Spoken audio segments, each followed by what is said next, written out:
அனைவருக்கும் வணக்கம். இன்று மாலை சென்னையில் உள்ள பல்லாவரம் துறைப்பாக்கம் சாலையில் நாம் தமிழ் கட்சியினுடைய மாபெரும் ஒரு கூட்டம் நடைபெறுகிறது. அந்த கூட்டத்தில் நடக்க இருக்கின்ற நாடாளுமன்ற மக்களவை தேர்தலுக்கான நாம் தமிழ் கட்சியை சார்ந்த 40 வேட்பாளர்களை அண்ணன் சீமான் அவர்கள் அறிமுகம் செய்கிறார் என்ற செய்தி நாம் அறிந்துதான். கூடுதலாக இன்னொரு செய்தியை நாம் எல்லாரும் அறிந்திருக்கிறோம்.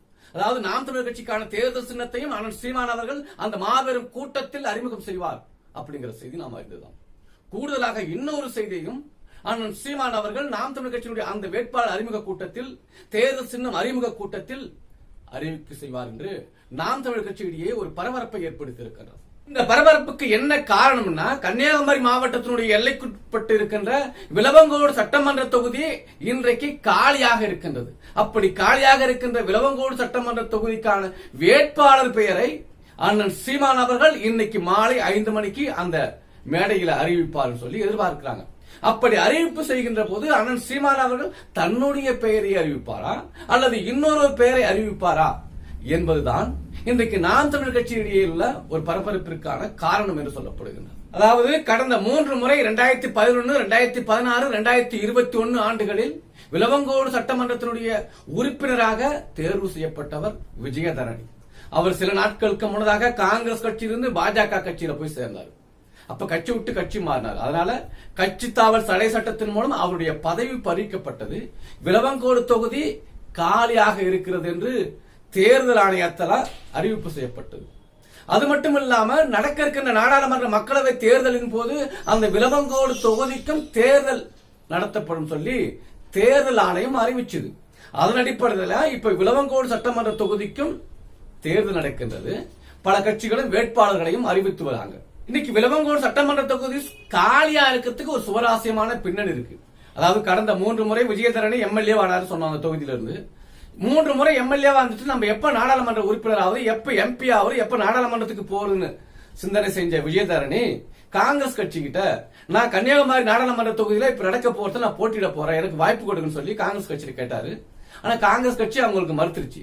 நடப்புல விஜய் வசந்த் தான் நாடாளுமன்ற தொகுதியினுடைய உறுப்பினராக இருக்காரு, அவர் தான் எம்பியா இருக்காரு, அவருக்கே நாங்க வாய்ப்பு கொடுக்க போறோம் சொல்லி காங்கிரஸ் கட்சி விஜயதரணியை மறுத்துருச்சு.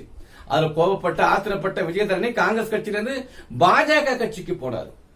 இப்ப பாஜக கட்சி அந்த கன்னியாகுமரி நாடாளுமன்ற தொகுதியில போட்டியிடுவதற்கான பட்டியலை வெளியிடுறாங்க. அந்த பட்டியலில் விஜயதரணியுடைய பேரே கிடையாது. ஏன்? பொன் ராதாகிருஷ்ணனுக்கு பாஜக போட்டியிடுவதற்கு வாய்ப்பு கொடுத்துருச்சு. சரி, நாடாளுமன்ற தொகுதியில போட்டியிடுவதற்கு விஜயதரணிக்கு பாஜக வாய்ப்பு கொடுக்கல. அப்ப ஏற்கனவே 3 முறை எம்எல்ஏ அந்த விளவங்கோடு சட்டமன்ற தொகுதிக்காச்சும் போட்டியிடுவதற்கு பாஜக வாய்ப்பு கொடுத்தானா? அதுவும் கொடுக்கல. அந்த விளவங்கோடு சட்டமன்ற தொகுதியில நந்தினிங்கிறவங்களுக்கு தான் பாஜக இடம் கொடுத்துருச்சு. இப்ப விஜயதரணி சுத்தமா அரசியல் களத்திலிருந்து வெளியேற்றப்பட்டார் அப்படிங்கிற மாதிரி ஒரு பேச்சு அடிபடுது. இப்ப இந்த சூழல தான் அப்ப பாஜக விளவங்கோட்டுக்கும் சரி கன்னியாகுமரி தொகுதிக்கும் பேர் அறிவிச்சுட்டாங்க. அந்த விளவங்கோடு சட்டமன்ற தொகுதிக்கு அதிமுகவும் நேற்றுக்கு வேட்பாளர்களை அறிவிச்சுட்டாங்க.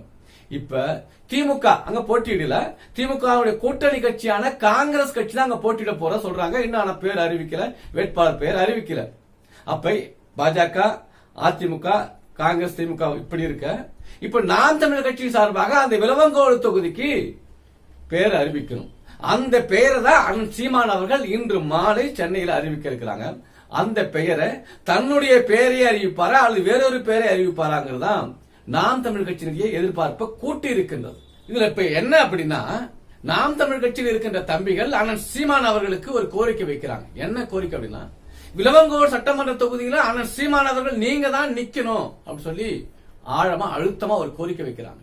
நீங்கள் அந்த தொகுதியில் விளவங்கோடு தொகுதியில் நீங்கள் நின்றால், நீங்கள் போட்டியிட்டால் நீங்கள் வெற்றி பெறுவது உறுதின்னு சொல்லி தம்பிகள் எல்லாம் அண்ணன் சீமான் அவர்களுக்கு ஒரு கோரிக்கையை வைக்கிறாங்க. தம்பிகள் அப்படி கோரிக்கை வைப்பதற்கு ஒரு அர்த்தமுள்ள காரணம் இருக்கின்றது. அதாவது தமிழ்நாட்டில் நாம் தமிழ் கட்சி மிக சிறப்பாக மிக அதிகபட்சமாக வளர்ந்த மாவட்டங்களில் ஒன்றுதான் கன்னியாகுமரி மாவட்டம். அந்த கன்னியாகுமரி மாவட்டத்தில் இந்த விளவங்கோடு தொகுதி இருக்கு. இந்த விளவங்கோடு தொகுதியில் அண்ணன் சீமான் அவர்கள் என்றால் அண்ணன் சீமான் அவர்கள் வெற்றி பெறுவது உறுதி என்று நாம் தமிழர் கட்சியினர் நம்புறாங்க.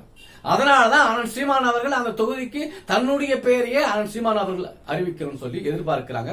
அதனால அந்த எதிர்பார்ப்பு மற்றவங்கள்ட்டையும் கூடி இருக்கின்றது.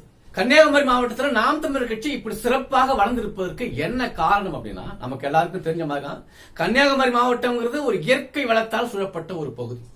இயற்கை வளத்தால் சூழப்பட்ட அந்த பகுதியில் இயற்கை வளங்கள் இன்றைக்கு சூறையாடப்படுகின்றன. மழை வளங்கள் வெட்டி அடிக்கப்படுகின்றது. ஆற்று மணல்கள் கொள்ளையடிக்கப்படுகின்றன.